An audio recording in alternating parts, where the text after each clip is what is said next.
one in which Parizeau is premier, another under which he would be replaced by Bloc Québécois leader Lucien Bouchard or somebody else. Parizeau seemed particularly angry about a proposal which would make it clear to Quebecers the provinces would not make trade arrangements with an independent Quebec. I don't want the federal government to start saying to these provincial premiers, if you don't accept that political strategy, you're not good Canadians.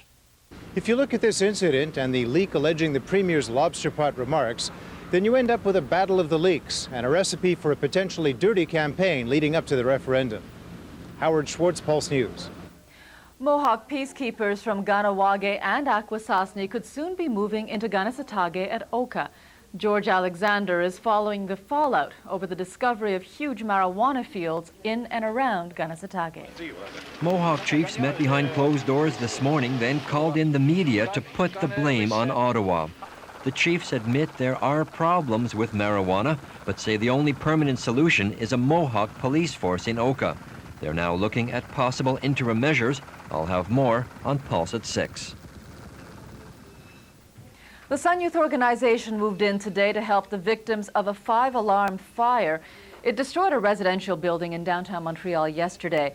The blaze demolished a building on Crescent Street, which had businesses on the ground floor and a number of apartments above. About 30 people had to be relocated. The city of Montreal found them hotel rooms for the night. Those who still need a place to stay are being helped by Sun Youth. The organization has an agreement with some hotels to give free rooms for 2 nights to fire victims. Sun Youth is also providing food, clothing, and furniture to those who need it. There is some relief from the humidity in sight. 27 degrees at the moment under mostly clear skies. Tonight, there is a 60% chance of thunder showers and a low of 19 degrees. Tomorrow, mostly sunny and drier with a high of 27 degrees. And now for a look at afternoon traffic, here's Peppermint Patty. Well, we continue to be in the midst of holidays for a lot of motorists, and as a result, traffic very light this afternoon, and nothing major in the way of delays. In fact, if you do encounter any volume at all, it's going to be a minimal wait, if any. Back to you, Mitsumi. Thank you very much, Patty.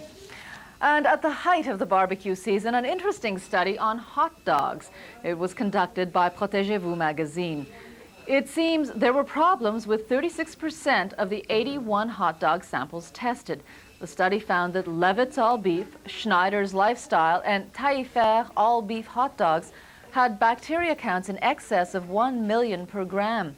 In some cases, the bacteria count was 100 million per gram. At the opposite end of the scale, budget, coarse all-beef, and high-grade all-beef hot dogs were found to be of superior quality. And internationally, French authorities are investigating several possible leads in the terrorist bombing of the Paris metro system yesterday. The time bomb exploded. It killed 7 people and wounded more than 80 at the Saint-Michel metro station, and there are fears of new waves of terrorist attacks. We'll have more news later. Have a good afternoon. Are wedding bells ringing for Jerry Seinfeld? Find out on ET.